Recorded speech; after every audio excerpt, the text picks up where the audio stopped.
All right, so we're going to continue in the Gospel of John.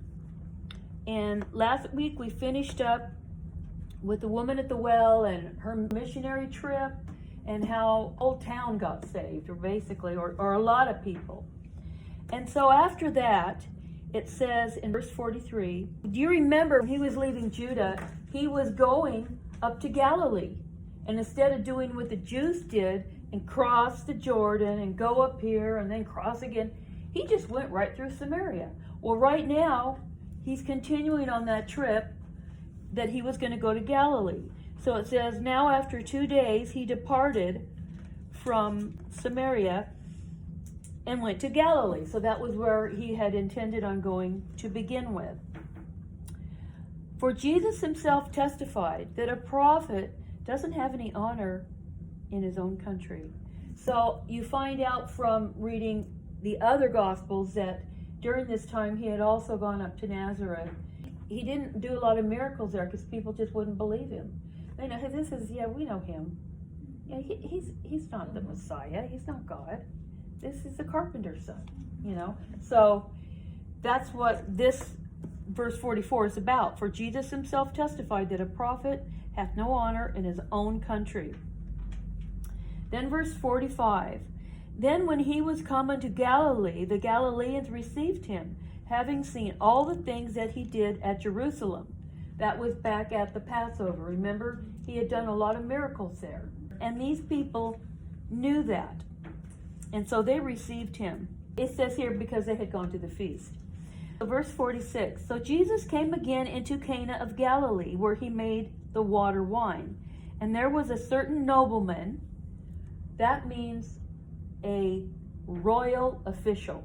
That's what that word means, nobleman. Whose son was sick at Capernaum.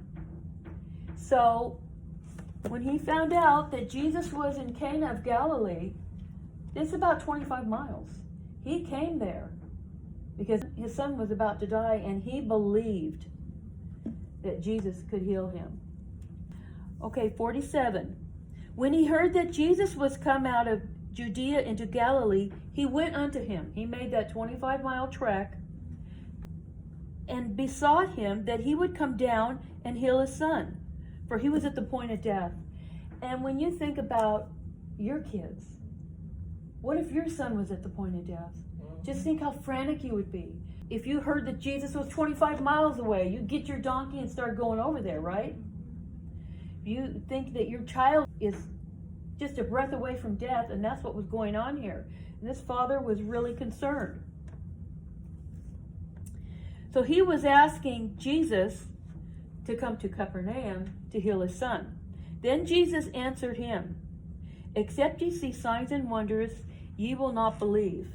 Now, who Jesus is talking here to is not the man. He's talking to the crowd.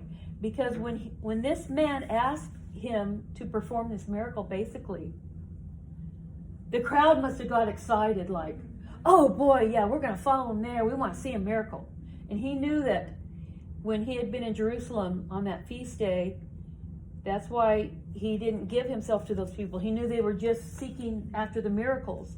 And that's why he said, except ye see signs and wonders, you won't believe. And God doesn't want somebody who just wants to see miracles. He wants somebody who's going to have a relationship with him. That's what he wanted to have with all these people. And the signs and the wonders did prove who he was, but the people got carried away with that, and he wanted them to get to know him and to get to know his Father. Then verse 50, and Jesus said unto him, go thy way, your son lives. And the man believed. See, he could have said, well, no, I'm not going to believe unless you come down there. No. The fact that he made the trip to begin with shows that he believed. He believed the word that Jesus had spoken unto him, and he went his way. Now, that probably would have been maybe a 2-day trip, 25 miles. He could have stayed the night somewhere. And he was now going down, getting near to the town where he lived, And his servants met him and told him, saying, Thy son liveth.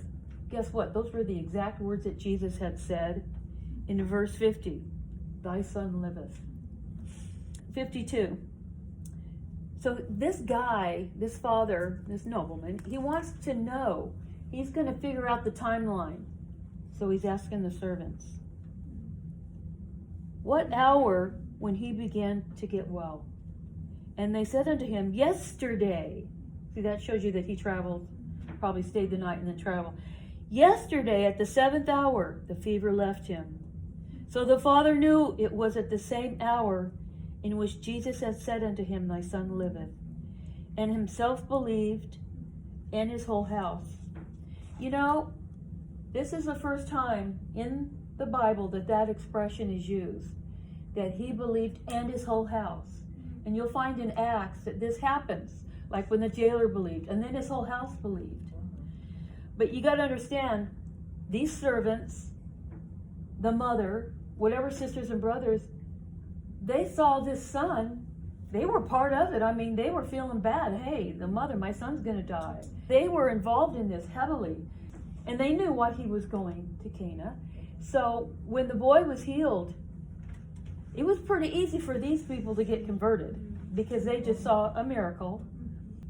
And this happens a lot, that when parents believe, that the children believe. In this case, his whole household, including the servants. And then verse 54 says, This is again the second miracle that Jesus did when he was come out of Judea into Galilee. The first one was changing the water into wine, and then the second one was the healing of this child. Okay, so that's going to be it for John chapter 4.